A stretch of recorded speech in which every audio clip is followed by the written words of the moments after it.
Olá, queridos alunos, como é que vocês estão?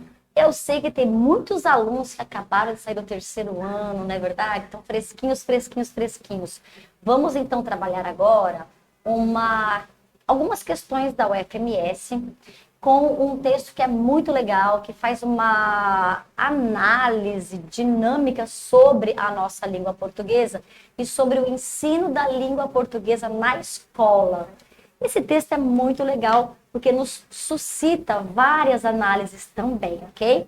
Então a gente vai fazer a leitura que vocês já fizeram em casa, já deram uma analisada também, porque a gente não pode ler apenas uma vez. Todo texto deve ter pelo menos 2 leituras para ser apreendido, absorvido, né, com bastante precisão, tá? Na base da piada. Como uma simples anedota, pode ajudar a reflexão sobre a linguagem. Então, a gente tem a questão da piada e a reflexão sobre a linguagem, língua portuguesa. Pode parecer estranho dizer isso, mas piadas são textos particularmente provocadores de reflexão, instigantes, e por isso mesmo de boa escolha para o trabalho com a língua e linguagem nas escolas. Considero evidente a suposição de que, para qualquer pessoa sensível, interessada pela linguagem, depois do riso que a piada provoca, fica a alegria de admirar de que modo o jogo de obtenção de sentido e de humor foi explorado. Então, vamos lá. É um ponto positivo. A piada produz uma análise instigante sobre a língua. E, por isso, por serem provocadores de reflexão sobre a língua, são instrumentos interessantes, legais, para trabalhar com a língua na escola. São especialmente desajustes no acionamento de estruturas linguísticas ou em seu preenchimento que fazem rir. O que fazem rir? Desajustes no acionamento das estruturas linguísticas ou o preenchimento que fazem rir. Por exemplo, no nosso dia a dia, desperta-nos o riso o fato de alguém, por ignorância, falta de conhecimento, ou mesmo por distração, descuido ou falta de atenção, operar algum desvio em uma construção, como nessa frase que encontrei o cartão de Natal. Que as alegrias deste Natal tragam todas as realizações possíveis e imaginárias. Ou nesta que li como manchete de um jornal paulista antigo. Bin Laden quer morrer antes de ser preso. Aí tornou-se uma piada. Por quê? Bin Laden quer morrer antes de ser preso. Ele quer morrer. Quando? Antes de ser preso. Ou seja, ele vai ser preso, mas vai morrer antes de ser preso. A ideia é que isso trouxe uma instigante reflexão. Não foi isso que o autor quis dizer. Ele quis dizer que Bin Laden prefere morrer a ser preso. E o desajuste que houve na expressão antes de ser preso trouxe uma relação de tempo e a ideia vai se efetuar. Ele vai morrer e vai ser preso. Se operam os mesmos desajustes para efeito tensionado, eu tenho a intenção de fazer rir, uma piada, uma tira, uma história em quadrinhos, lances divertidos em uma crônica ou até mesmo uma conversa informal. Em vez de rir do autor, kkkk, olha só o que ele disse, a gente ri com o autor, porque foi proposital. Ele teve essa intenção, ele teve a intenção de fazer o leitor rir e rir com ele de modo parceiro. Captar esses desajustes é algo natural. É parte da competência linguística de cada um. Uma tirinha, por exemplo. Especialmente do falante nativo da língua, que sabe justamente com isso, desfrutar do efeito de humor pretendido. Porque é muito bom você rir com o autor, com construções interessantes, inteligentes.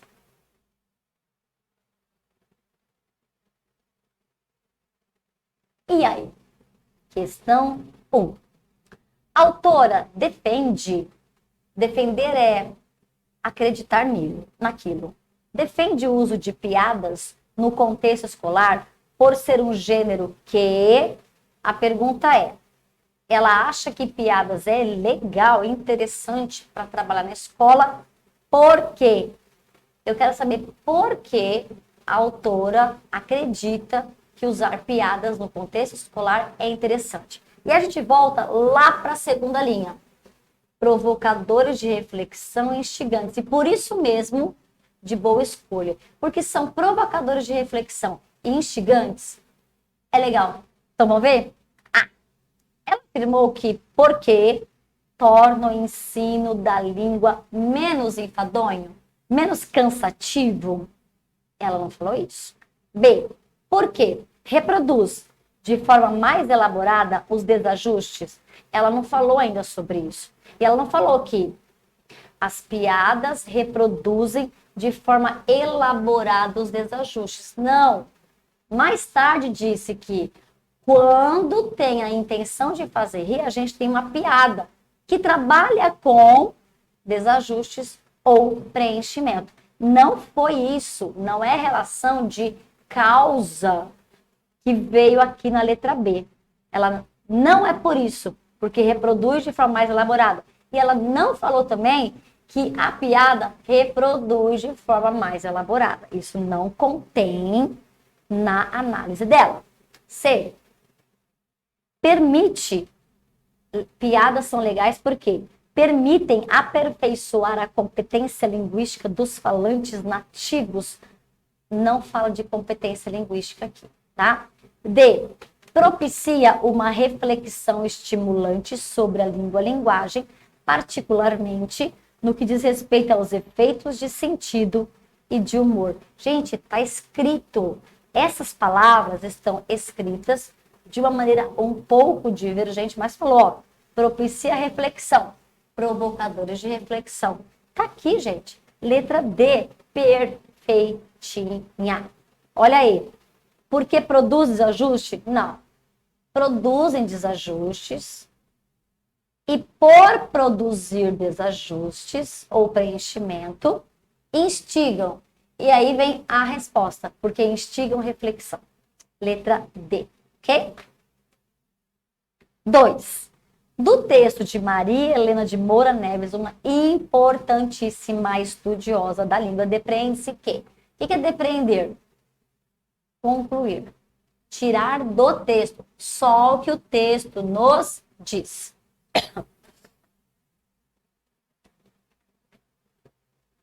A. O que distingue e diferencia uma piada de desvios linguísticos, como os citados no segundo parágrafo, é a intenção ou não de fazer rir. Perfeito. Então, vamos ver.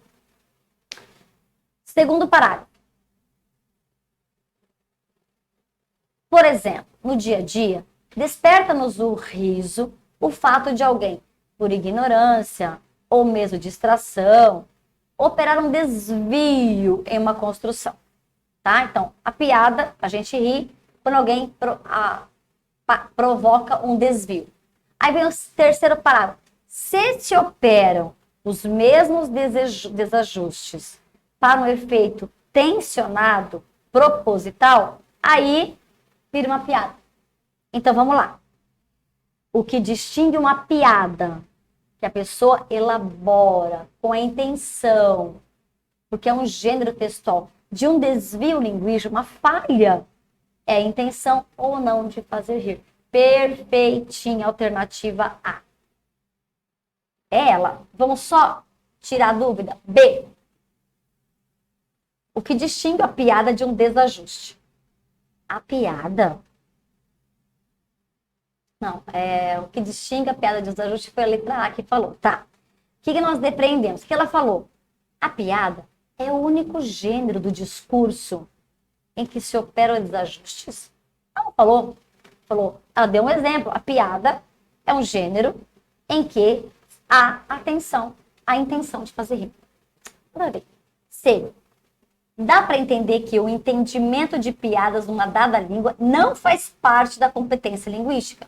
Não, ela falou que estimula a competência linguística quando você percebe, entende, analisa a piada e a questão linguística. Muito legal. Nada a ver a letra C. D. Ela falou que pessoas insensíveis ou pouco interessadas por questões linguísticas não são capazes de entender. Ela não falou isso. Ela não tem esse julgamento. E o uso de piadas no ensino da língua pode parecer estranho. O rir é incompatível com a seriedade. Gente, ela não afirmou isso. Pelo contrário, ela defende, ela apoia, ela realmente sugere o ensino da língua portuguesa através de piadas. Pronto, a alternativa A é a correta. Confirmando? Beleza. 3. Assinale a correta. A expressão uma simples anedota não terá seu sentido alterado caso o adjetivo venha posposto ao substantivo. Então, vamos lá. Uma simples anedota. Uma artigo. Simples adjetivo, anedota substantivo. Muitas vezes, quando eu mudo a posição do substantivo e adjetivo, eu posso provocar uma modificação no sentido. E aí, se eu tenho uma simples anedota, uma anedota qualquer, anedota comum. E se eu trocar por uma anedota simples, eu tenho uma diferenciação de sentido, sim. Ela é uma simples gerente. Nada mais que isso. Ela é uma gerente simples, que não tem grandes aparatos, que não quer ser algo mais do que isso, que não tem soberba, que não tem vaidades. Ela é uma gerente simples. É um sentido diferente, sim. Aqui diz que não terá o sentido alterado. E tem, sim. Tá errada A. B. O efeito tensionado de fazer rir, mencionado no terceiro parágrafo, pode ser relacionado ao rir do autor, mas não rir com o autor. Justamente o contrário. Quando tem intenção de fazer rir, nós rimos com o autor, porque ele produziu o gênero textual piada. Errada é essa. C. O desvio apontado pela linguista no cartão de Natal poderia ter sido evitado caso seu, sua, autor, tivesse usado imaginadas em lugar de imaginárias. Então vamos lá. Os meus sonhos imaginários. Imaginário seria um lugar ou onde eu posso guardar as minhas imaginações. No meu imaginário, no meu armário, tá vendo? Onde você guarda. Então, o imaginário reproduz uma significação de lugar. No meu imaginário, no imaginário de cada pessoa, é aquilo que eu tenho como imaginação, guardado num grupo. Aí, então, coloca todas as realizações possíveis e imaginárias. Na verdade, quis dizer todas as realizações possíveis e imaginadas, todas que eu imagino, que já foram imaginadas, um particípio passado. Possíveis e imaginadas por mim, e não imaginárias, que podem ser da imaginação, que podem estar contidas dentro de um lugar, guardado no meu imaginário, um lugar. Isso aqui teve um desvio ou algo que não ficou preenchido. Por isso, sim, se tivesse usado imaginadas, não teria, então, a observação que a linguista fez. Certinho, tá? Vamos ver a D? A manchete do jornal Paulista faz rir. Por quê? expressa um desejo não esperado da parte de um verdadeiro terrorista. Não é por isso que faz rir. Faz rir porque, ao invés de escrever que o Bin Laden preferia morrer a ser preso, prefiro isso a outra coisa. Disseram, ele quer morrer quando? Antes de ser preso e não depois de ser preso. E não no momento de ser preso. Mas, na verdade, ele não quer morrer. Entenderam? Então, não é porque expressa um desejo não esperado. É porque falou-se algo ao invés de outro algo. E aí nós trouxemos um desajuste, certo? E os termos piada e anedota têm sentidos diferentes no texto. Não, gente. Piada e anedota no texto são sinônimos e apresentam a mesma significação, tanto no texto quanto na língua portuguesa em geral. São sinonímicas, ok? Fechou esse texto, letra C, a questão 3, tá? Outro texto, que é uma tirinha do Recruta Zero. Gente, as tirinhas devem ser observadas também pela sua intertextualidade. Nós conhecemos as personagens que geralmente aparecem nas tirinhas. E é muito legal que vocês conheçam o universo dessas personagens. O Agar, a Mafalda, o Calvin, né? O Armandinho. Personagens que sempre aparecem nas tirinhas e precisamos entender que cada um faz parte de uma cultura, um universo, tem suas características próprias. Recruta Zero é um personagem que sempre está fazendo baderna, meio sem noção das coisas. E aí vem, então, o universo dele. Primeiro quadrinho. Sempre o último quadrinho nos dá um desvendar, ou uma quebra de expectativa do que se estava esperando como algo comum. Primeiro quadrinho. Quer que eu faça mais alguma coisa, sargento? Sim, vá embora. Quero que você vá embora. Você já esculhambou com perfeição as coisas por aqui hoje. O sargento, na verdade, fez uma crítica negativa. Você bagunçou demais, vai embora para sua casa que eu não quero mais você aqui. O que foi que o Recruta Zero entendeu? Com perfeição, hein? É bom receber um elogio de vez em quando. Ele não entendeu nada. Ele recebeu com perfeição fora do contexto que geralmente se usa. Não, dentro do contexto que geralmente se usa. Nossa, você fez isso com perfeição, é um elogio. E não associou com perfeição dentro do contexto em que o sargento afirmou. E aí nós temos, então, a piada na tira acima, extraída do artigo que você acabou de ler. O humor resulta do fato de que o recruta, quem é que acionou o humor da tira? O recruta não ter entendido o que o sargento falou. A.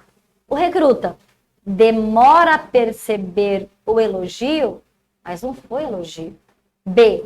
Interpreta a expressão com perfeição, fora do contexto. Legal, perfeita, ótima. Alternativa B. Vamos confirmar? Por que está errada C?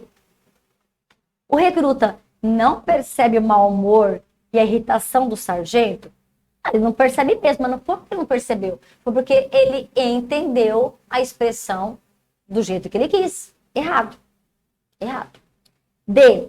Demonstra não saber o significado correto da expressão com perfeição. Ele sabe. Nossa, você fez um bolo com perfeição. Ele sabe, mas ele não interpretou que foi uma ironia. Ele disse uma coisa querendo dizer o contrário, que é característica da figura de linguagem, ironia. Errou.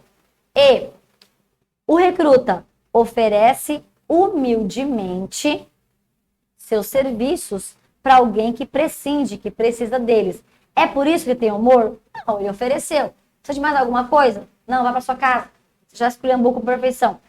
Letra B, confirmando. Interpreta errado, diferente. O contrário, na verdade, né? Ok? Ripa na chulipa, meus amores, lindinhos. Temos aula sábado presencial. Vai lá. Próxima.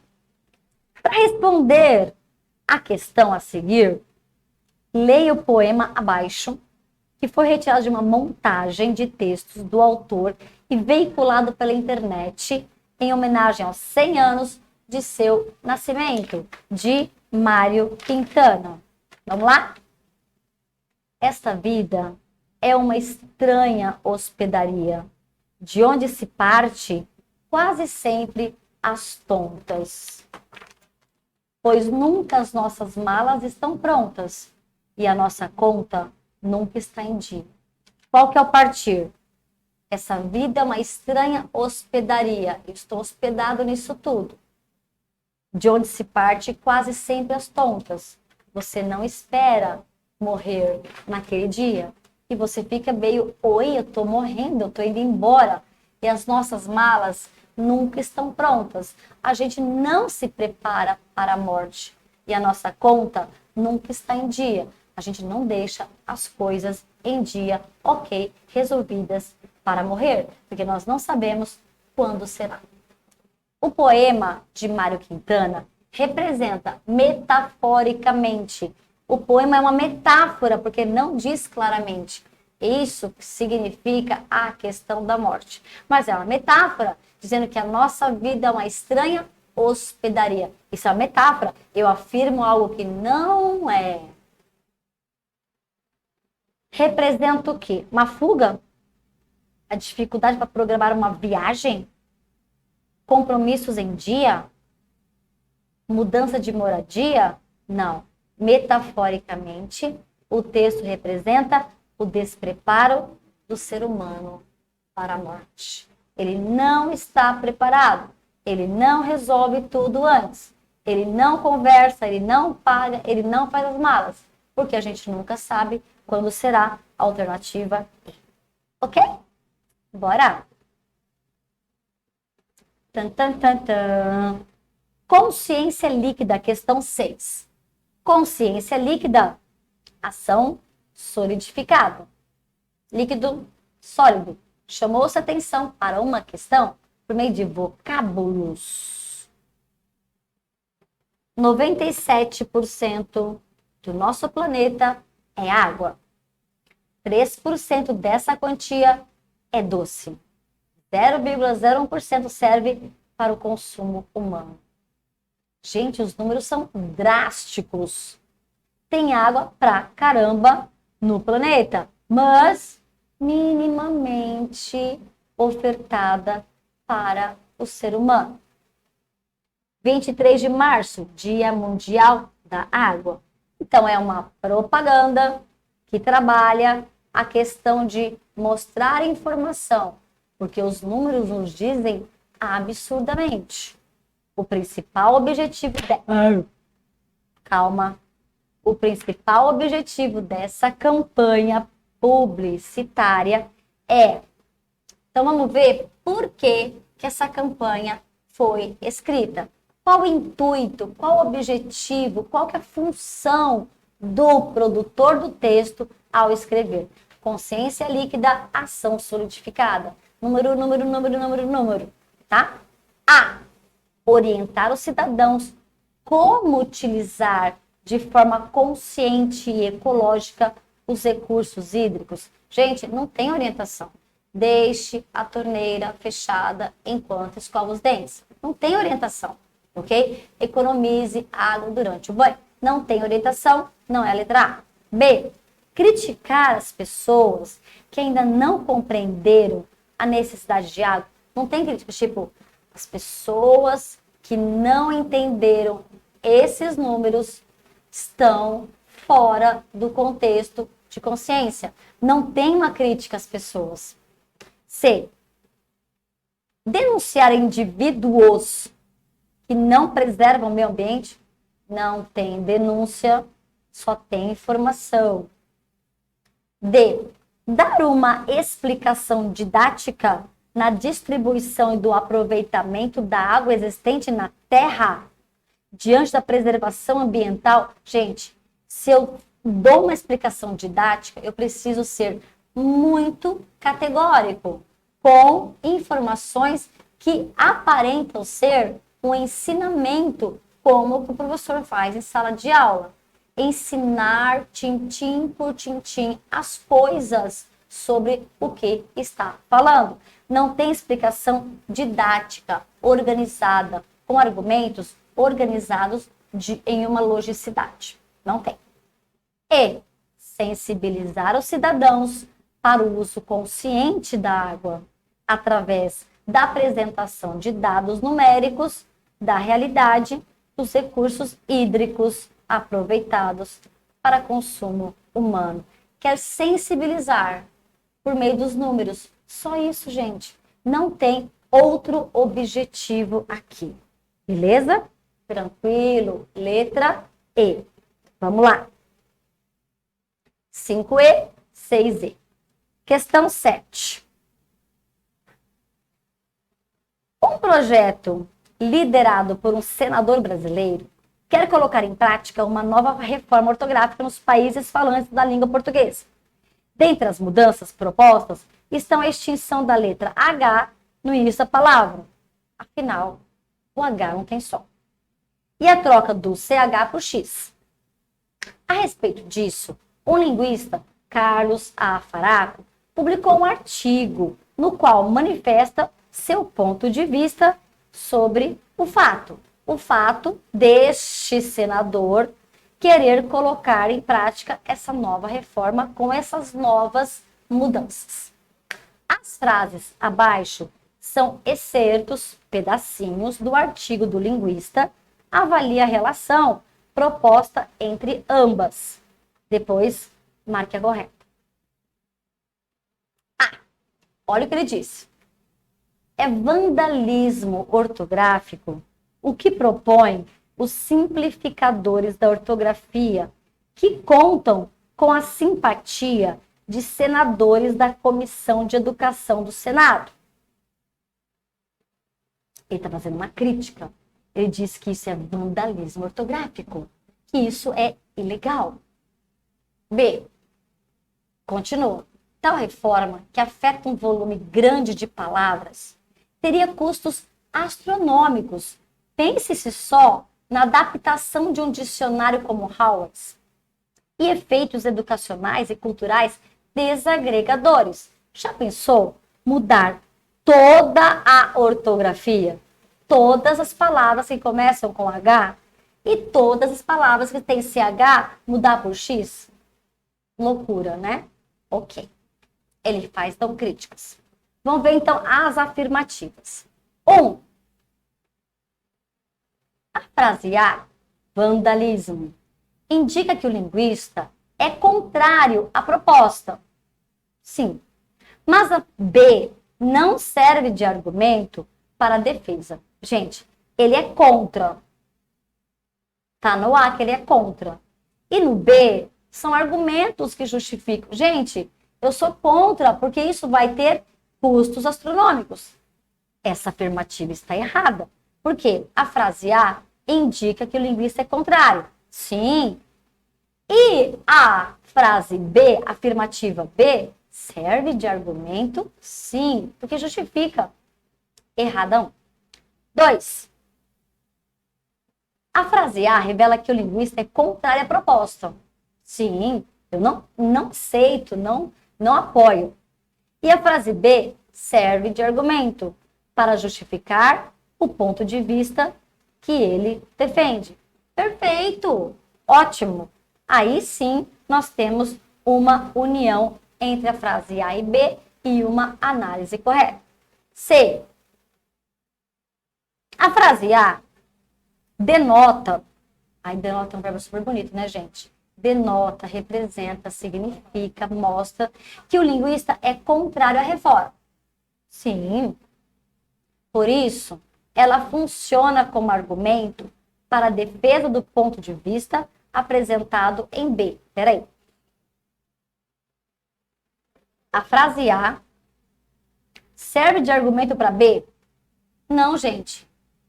A frase A é uma tese. A frase B é uma justificativa. Não é o contrário.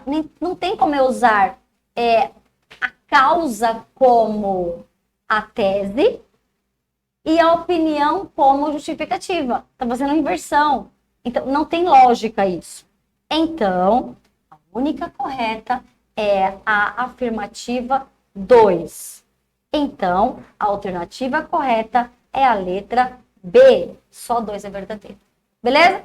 Ok, meus amores. E última de hoje, 8.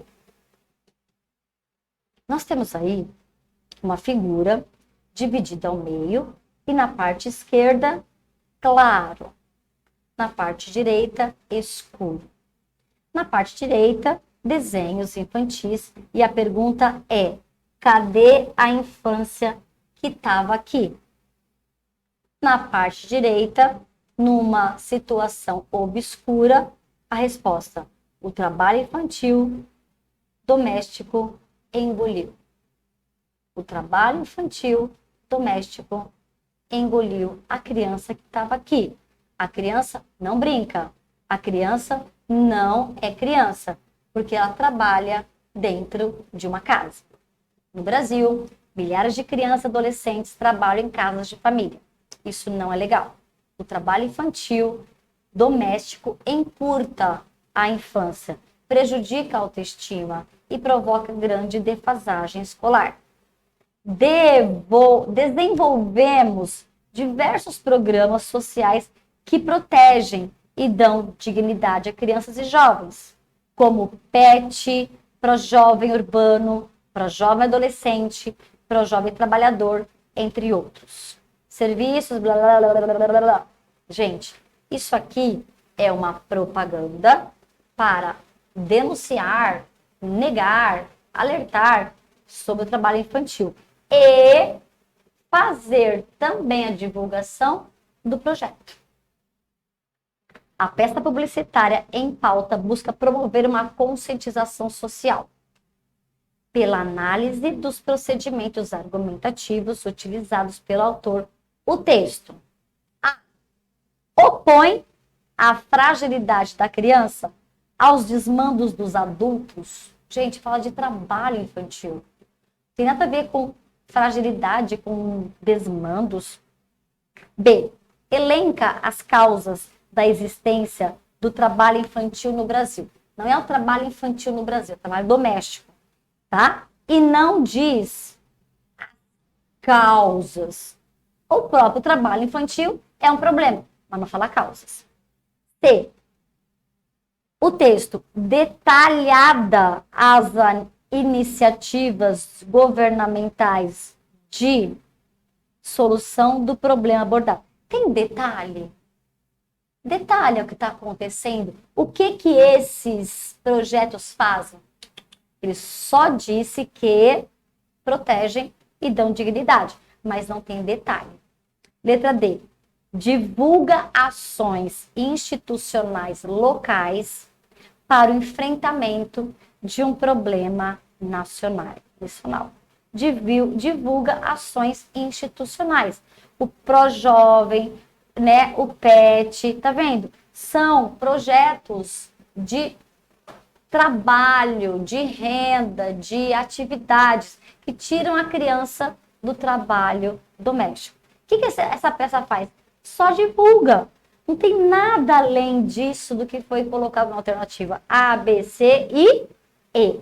Ressalta a responsabilidade das famílias na proteção. Ele não citou as famílias das crianças. Então, a correta alternativa, D.